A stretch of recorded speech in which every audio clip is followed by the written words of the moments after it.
Pai, do Filho e do Espírito Santo. Amém.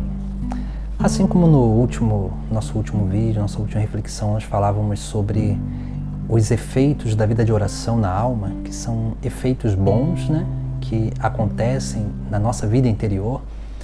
Agora nós vamos falar de 5 efeitos aparentemente negativos na nossa vida de oração. Esses efeitos, em geral, quando eles começam a se manifestar, a nossa tendência é fugir, é correr, é achar que está tudo dando errado. E isso é um cuidado que nós precisamos ter. É claro que eles podem ser um indicativo de alguma coisa que a gente esteja fazendo errado, que a gente precisa melhorar, aprimorar, mas também, se a gente percebe que a gente está fazendo tudo segundo aquilo que é a forma justa, né? A gente precisa perceber que pode ser que esses efeitos negativos, eles possam estar sendo aparentemente negativos, porque eles estão nos proporcionando oportunidades para um crescimento maior na nossa vida de oração, na nossa experiência com Deus. Então essas coisas a gente precisa estar atento para perceber justamente essa realidade, né? Então nós temos aí 5 efeitos aparentemente negativos, que a gente precisa refletir sobre eles. A primeira coisa o primeiro efeito negativo é a distração. A distração, ela se torna muito comum, né, na nossa vida de oração, mas só que a distração geralmente ela tem uma raiz, né? E geralmente a distração ela vem por causa de um hiperfoco, né? O que seria isso, né? Quando a gente está muito focado em alguma coisa, ou alguma coisa está nos incomodando muito, a gente começa a ficar muito distraído. E aí a gente não consegue mais ter atenção, né, de leitura, atenção de meditação, de reflexão sobre a palavra. Na nossa vida de oração, a gente não consegue ter. Então a gente começa a ficar muito distraído. Por isso que no outro vídeo lá que a gente refletia sobre alguns que são os métodos, né? A gente falava ali de um tempo de qualidade, um lugar adequado. Por quê? Porque essas coisas elas nos ajudam a ir, né, podando as distrações. Então, quando a distração ela começa a aparecer na nossa vida de oração, a gente precisa estar atento, porque essa distração ela pode estar sendo gerada por alguma coisa que a gente está fazendo, ou por alguma coisa que a gente não esteja fazendo também, né? Então essa é a primeira coisa, que é a distração, né? Essa distração da falta de foco, falta de atenção a essa experiência de Deus. Então é uma primeira coisa, né, que nós precisamos perceber aí, que é um efeito negativo, mas é uma oportunidade da gente perceber o que a gente está fazendo de errado. Depois nós vemos também, né, uma outra coisa, que é o segundo efeito, né, aparentemente negativo, que é a falta de sentimento. E é muito interessante na nossa vida de oração, no início da nossa caminhada a gente sente muitas coisas, porque Deus ele usa também da nossa capacidade sensitiva para se comunicar a gente, para dar uma certeza daquilo que Ele está fazendo na nossa vida, para dar, né, ali, né, para nos indicar caminhos, né? Mas chega um certo momento na nossa vida de oração, na nossa relação com Deus, que Ele tira o sentimento justamente para quê? Para que a gente saia, né, dessa busca de euforias, de emoções, para viver uma vida de fé, uma verdadeira experiência de fé, de confiança nele. Por isso que, em um determinado momento da nossa vida, ou da nossa experiência de oração, isso pode acontecer por um determinado momento, um tempo longo, ou então em momentos pontuais, né, do ciclo da nossa vida de oração, a gente pode sentir essa falta de sentimento. Parece que a gente tem as nossas práticas espirituais, a gente tem aquele montão de coisa que a gente faz, mas parece que aquilo está nos gerando um vazio, né, e a gente não consegue perceber que a gente está crescendo, e na verdade a gente até acha que está regredindo, porque a gente não está sentindo nada, a gente não está sentindo a presença de Deus. Mas não, é nesse momento que geralmente Deus ele tira, né, o sentimento, a emoção, para que a gente possa amadurecer, dar um passo de amadurecimento na nossa fé, na nossa experiência verdadeira de confiança em Deus. E quando a gente vai perseverando, né, depois de um determinado momento, né, dessa experiência de falta de sentimento, Deus ele sempre vai nos dar uma consolação. Ele vai nos dar uma experiência que não é sentimental, é aquela experiência à flor da pele, mas é uma sensação interior, no nosso interior, de uma convicção tão grande, onde nós começamos a entender que essa consolação de Deus é uma manifestação não no nosso corpo, mas na nossa alma, verdadeiramente, né? Então são coisas que a gente vai aprendendo a lidar no decorrer da nossa vida, né? Então essa falta de sentimento, ela não é um malefício na nossa vida. Em geral, ela é um caminho que Deus está nos conduzindo, né? Nos conduzindo justamente para essa realidade, né? Para essa experiência maior de fé, né? De convicção de fé. Depois nós temos dentro dessa realidade também, né, que tem a ver aí com essa falta de sentimento, que é aquela experiência da aridez, né? A aridez, ela muitas vezes ela perdura por um longo tempo, né? E a aridez ela não é uma coisa fácil de viver, porque a nossa tendência sempre, quando a gente não tem sentimentos ou a gente não tem sensações, a nossa tendência sempre é achar que o que a gente está fazendo está tudo errado, não está dando certo, não é aquilo. E a aridez, muitas vezes, ela vem justamente para quê? Deus ele proporciona a aridez para uma purificação interior, né? Uma purificação interior, né? E essa purificação interior, na verdade, ela é o quê? A aridez ela vem justamente para que a gente possa olhar para o nosso interior para perceber, para tentar perceber as desordens que estão em nós, né? E isso é aquela experiência de Jesus Cristo no deserto. É claro que Jesus é Deus, mas ele quis ser tentado para nos ensinar, né, a forma de suportar e superar a tentação, né, a dificuldade, a aridez. Se a gente pegar o texto de Mateus, capítulo 4, nós vamos ver que é interessante, né? Mas nós vamos ver ali que o evangelista relata que o Espírito Santo levou Jesus ao deserto, né? Então, a experiência de aridez é uma experiência de Deus, uma experiência do Espírito Santo. Só que é uma experiência que é desconfortável, né? É desconfortável para o nosso interior. Porque ir para o deserto não é fácil, né? Ir para o deserto é justamente esse momento, né, onde nós vamos ali ter que combater, né? Primeiro, combater as nossas más inclinações, né? Por isso que nós precisamos ir percebendo, né? O momento de aridez é o momento onde a gente precisa perceber o nosso verdadeiro defeito dominante. Se é o desejo de prazer, o desejo de poder, o desejo de ter, né? Deus ele tira, né, as nossas sensações externas, né, e gera uma aridez interior justamente para isso, né, para que a gente possa focar mais, né, naquilo que nós precisamos trabalhar no nosso interior.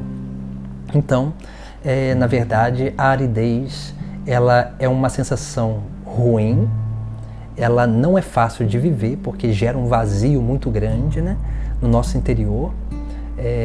Não é fácil de viver isso, mas quando essa aridez ela vem, né, de Deus, o Espírito Santo está se manifestando em nós. Quando a aridez ela não vem de Deus, isso é sinal de quê? É sinal de que nós não estamos nos alimentando de Deus. Então é justamente isso, né? Quando a gente vai para o deserto pelas nossas próprias forças, ou seja, né, pelas nossas próprias escolhas, é sinal de que a gente não está se alimentando de Deus. É sinal que a gente não está se nutrindo do verdadeiro alimento para suportar e perseverar no caminho, né? Nesse caminho da nossa vida de oração. É sinal de que muitas vezes as nossas práticas de oração elas estão sendo muito práticas preceituais do que realmente um momento de encontro, de intimidade, de relação com Deus. Então, nós precisamos entender isso, né? Isso é sinal de um egoísmo, isso é sinal de um egocentrismo, de um narcisismo, de uma busca de satisfação própria, né? Então, a aridez, ela pode ter esses dois, né? Essas duas causas, né? Pode vir da nossa falta de se alimentar bem de Deus, que a gente mesmo vai se conduzindo ao deserto pelas nossas próprias forças, ou pode ser uma obra do Espírito Santo. Deus está nos conduzindo à aridez para que a gente possa confiar mais nele, para que a gente possa perceber quais são as nossas más inclinações. E nesse momento de aridez, aí que a gente precisa intensificar mais ainda as nossas práticas espirituais, para que a gente possa ir se exercitando. Porque a aridez, essa falta de sentimento total, ela nos dá a capacidade de recomeçar uma capacidade ou uma experiência de perceber a presença de Deus na nossa vida. Então nós precisamos perceber isso. Da onde está vindo essa aridez? De Deus ou da nossa própria vontade? Depois, um quarto efeito negativo, né, é a tentação.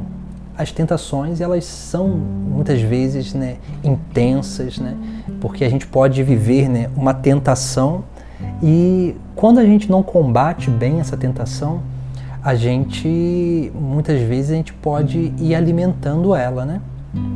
Então a tentação, veja, na oração do Pai Nosso, Jesus ele diz, né, nos ensina a dizer para que a gente pede a Deus, né, para que não nos deixe cair em tentação. Ou seja, nós não pedimos para não ter tentação, é para não cair nela. Tem um dito antigo, né, que diz assim, né, que o demônio ele não serve a Deus, mas Deus se serve até do demônio para a edificação das almas. Ou seja, Deus ele permite muitas vezes que a gente seja tentado nas nossas fraquezas, justamente para isso, para que nós possamos perceber aonde nós devemos trabalhar, se exercitar, porque é a partir dessas tentações muitas vezes que nós conseguimos perceber, né, qual é a nossa maior fraqueza, qual é as más inclinações que estão no nosso interior, né? E aí a gente começa a trabalhar melhor todas essas coisas. Então a tentação, ela vem do demônio, mas nem sempre ela vem só para nos fazer cair, né? Às vezes Deus permite que o demônio nos tente, né? Entenda isso, Deus ele nunca permite que o inimigo ele nos tente com uma força maior que a gente consiga suportar, né? Não permite, a não ser que a gente abandone Deus e vá correndo para o braço do demônio. Aí não tem jeito, aí ele vai nos tentar com uma força superior àquilo que nós podemos suportar, né? Então, mas isso é por escolha própria, né? Por isso que Jesus ele nos ensina a combater a tentação, lá nas tentações do deserto. Se nós pegarmos aquele texto, a gente vai ver que Jesus ele não dialoga com o demônio. O demônio ele tenta e Jesus ele sempre usa um texto da palavra de Deus.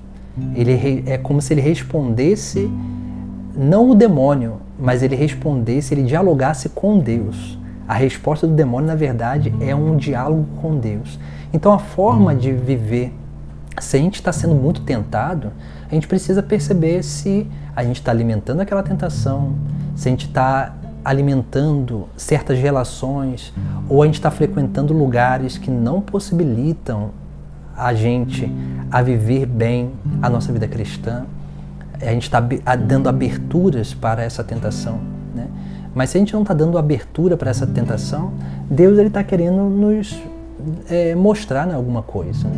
Então o demônio ele não serve a Deus, mas Deus se serve até do demônio para nos mostrar a nossa fraqueza, para nos alertar aonde nós devemos trabalhar na nossa vida interior. E o quinto efeito aparentemente negativo na vida de oração é o sentimento de falta de fé. Esse efeito pouquíssimas pessoas realmente sentiram, né? Porque o sentimento de falta de fé, a gente vê, isso acontece com os grandes santos da igreja, a gente vê nas biografias deles, né? Aquele vazio profundo e total, né? Então esse vazio profundo e total, Deus só permite que aconteça naquelas almas muito experimentadas, aquelas almas que realmente têm uma vida de união com Ele profunda. Nós vemos, por exemplo, isso, né, acontecendo com Santa Teresa de Calcutá, né? A gente vai saber só depois, né, da morte dela, né, nos escritos, nas cartas que ela enviava ao diretor espiritual, onde ali ela fala que depois, né, que ela teve certas experiências com Deus, mas depois ela não sentia mais nada e passou por anos sem sentir nada, o resto da sua vida inteira, sem sentir a presença de Deus, né? Mas olha só que interessante, né? Ela não sentia a presença de Deus, tinha uma sensação de falta de fé, era a sensação somente, né? Não é que ela não tinha fé, mas ela tinha essa sensação da falta de fé, mas ela era a primeira a levantar, a primeira a ir adorar o Senhor na capela, era a última que saía da adoração, era a primeira a ir cuidar dos doentes, cuidar dos pobres, cuidar das pessoas necessitadas. Então veja só, né? Essa pessoa, ela estava tendo uma experiência de fé profunda, profundíssima, né? Por quê? Porque ela sentia uma falta de fé, um vazio, mas ela não permitia com que aquele sentimento de falta de fé impedisse ela de fazer as coisas dela. Então parece que quanto mais ela sentia aquilo, mais ela queria combater aquilo através da adoração, através da meditação da palavra, através do cuidado com os doentes, através da vida religiosa, através da correspondência à vontade de Deus. Então isso manifesta o quê? Uma profunda e madura experiência de fé. Assim, então Deus ele permite aos grandes santos essa experiência de sentimento de falta de fé, né? É claro que uma pessoa que não está tão experimentada na vida de oração ou na vida religiosa, no sentido da vida cristã, ela pode sentir isso, né? Uma falta de fé. E ela pode sentir essa falta de fé por quê? Tem alguns motivos. Quando ela não conhece bem a palavra, quando ela não conhece bem a doutrina, quando ela não conhece os verdadeiros caminhos de espiritualidade.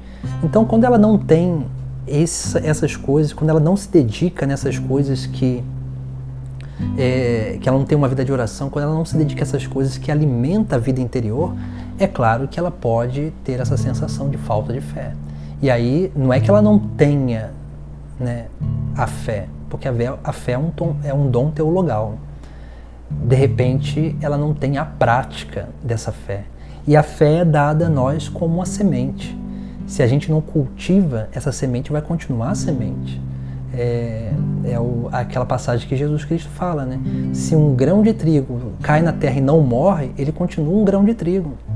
Mas se ele morre, ou seja, se ele se abandona totalmente àquele meio ali, ele vai germinar, ele vai crescer, ele vai florescer, ele vai dar frutos. É assim que é a nossa vida, né? Então nós vemos justamente isso, né? Nós precisamos ter uma verdadeira prática de fé. Nós precisamos corresponder o chamado de Deus. Nós precisamos exercitar, né, essa fé que nós já recebemos pelo batismo, pelo anúncio do Evangelho. Né? Mas se a gente não aprofunda no conhecimento dessa fé, se a gente não aprofunda na experiência de fé, essa fé ela vai continuar uma semente. E entenda, a fé por ela mesma, ela é incapaz de nos salvar. É o que São Tiago diz, né, lá na sua carta, né? A fé sem obras é morta, né? Então, assim, dizer que acredita é muito pouco para uma verdadeira experiência de Deus, né? Se a gente não pratica aquilo que a gente diz com os nossos lábios que nós acreditamos. Então, por isso nós precisamos, né, crescer, né, nas nossas práticas, né, espirituais, mas principalmente na nossa formação, né, da nossa consciência. Porque aí a gente consegue melhor fazer esse discernimento sobre esses aparentes efeitos negativos da vida de oração. Que eles podem nos mostrar, né, coisas ruins que estão acontecendo, que nós precisamos mudar, ou pode nos mostrar que nós estamos crescendo na nossa vida de oração e Deus, na verdade, Ele está nos conduzindo uma experiência cada vez mais profunda, né, uma experiência mística cada vez mais profunda de união com Ele. E é essas coisas, essa forma, esse olhar espiritual sobre a nossa vida que nós precisamos adquirir para que justamente a gente possa corresponder ao chamado de Deus na nossa vida. Em nome do Pai, do Filho e do Espírito Santo. Amém.